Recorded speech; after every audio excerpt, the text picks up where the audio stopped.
اور جو ہے اس کے لیے چلے آ رہے ہیں۔ میں نے اس کے متعلق گزشتہ 30 سال میں بہت کچھ لکھا ہے۔ میں اس لیے یہ عرض کر رہا ہوں کہ میرے نزدیک اسلام اور پاکستان کو جتنا نقصان انہوں نے پہنچایا ہے کسی دوسری جماعت نے ایسا نہیں کیا۔ میں یہ اور واضح کر دینا چاہتا ہوں عزیزان من کہ میری اپنی کوئی پارٹی نہیں، میری اپنی جماعت نہیں، میں عملی سیاست میں حصہ نہیں لیتا، میں کسی فرقے سے متعلق نہیں ہوں۔ میری ان کے ساتھ کسی قسم کی مخاصمت ایسی نہیں ہے کہ پھر رقابت کا درجہ ہو، مجھے کیا ان کے ساتھ تعلق۔ لیکن اسلام کو جو باغیچہ اقبال بنایا ہے اور اس قسم کا کہ وہ موضوعات نما ہے، ہر مسئلے کے ماتحت وہ بدلتا چلا جاتا ہے، اس سے اسلام ایک موضوع کا ایک ریڈیکل چیز بن کے رہ گیا ہے۔ یہاں خلفشار ہی خلفشار پیدا ہوا ہے اس کے بعد، وہاں اتنی مخالفت کی قائد اعظم جو زندہ تھے کچھ اثر نہیں ہوا، یہاں وہ موجود نہیں تھے، انہوں نے یہ کچھ کرنا شروع کیا، اور اس کی وجہ سے خود نفس اسلام کے متعلق اس قسم کی بات کے تصورات آئے کہ اس میں تو کوئی چیز مستقل ابدی غیر متبدل ہے ہی نہیں، جس قسم کی سیاست کا تقاضا ہو اس قسم کا اسلام جاتا ہے۔ یہ سب سے بڑا نقصان ہے جو پہنچا۔ میں نے اس لیے اس کی مخالفت کی کہ یہ چیزیں کہنے والا بھی کوئی اور نہیں تھا، میری بدقسمتی یہی ہے کہ میرے ہی حصے میں یہ چیز آتی ہے۔ اس زمانے کے ان کے تعلقات کہ وہ میرا نام دیکھتے تھے تو ہمارے دوست کہہ کے پکارتے تھے، اس کے بعد انہوں نے وہی کتابیں شائع کی ہیں نا جس میں یہ لکھا ہوا تھا، تو اس نے یہ الفاظ میں حذف کر دیے۔ مجھے اس کی ضرورت نہیں تھی کہ وہ یہ کیا کریں، لیکن میں یہ عرض کر رہا ہوں کہ میری مخالفت کی صرف وجہ یہ تھی کہ وہ اسلام جو صدر اول میں نبی اکرم صلی اللہ علیہ وسلم کے مقدس ہاتھوں سے ہوا، جس کا اقبال نے پیغام دیا، جسے قائد اعظم نے متشکل کرنے کے لیے جدوجہد کی، جسے فیض الدین ہم نے حاصل کیا، اس اسلام کے راستے میں عملاً جو سب سے زیادہ مخاطب لے کے کھڑے ہوئے وہ یہ لوگ تھے۔ اور اس لیے ہی میں نے پھر کوشش کی ہے کہ جہاں تک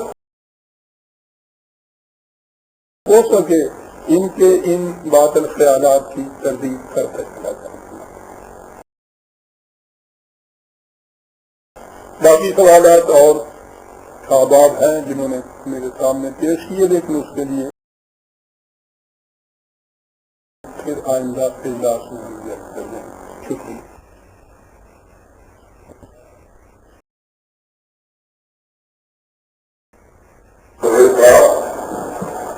تحریک پاکستان کے دوران اور گورنمنٹ تو یہ سیاسی تھی، پھر آپ اس لیے کہ آپ ملازمت کی پابندیاں اس بات سے نہیں ہے۔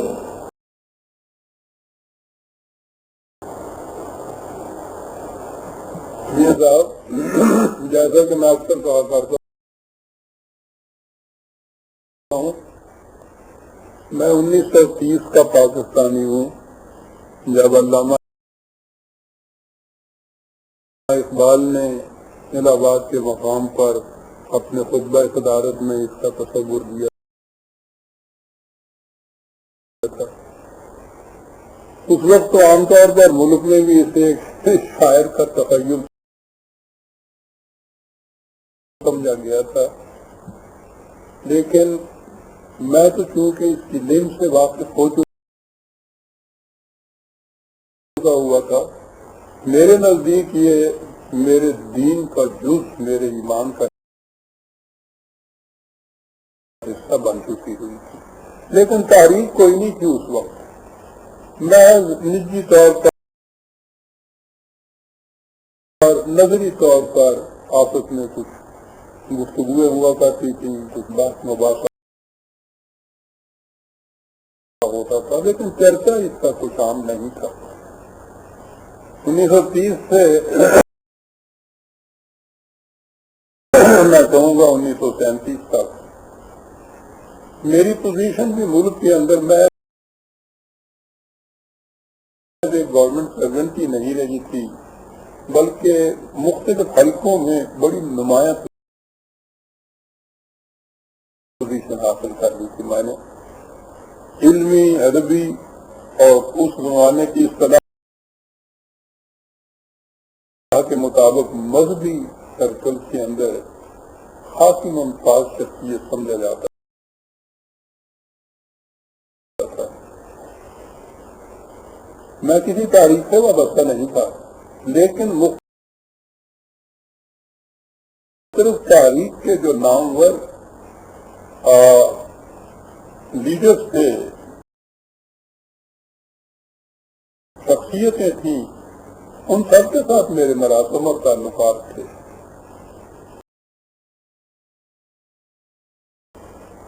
ایک کانگریس کے اندر مولانا ابوالکلام آزاد جیسے آدمی، مفتی کفایت اللہ جیسے،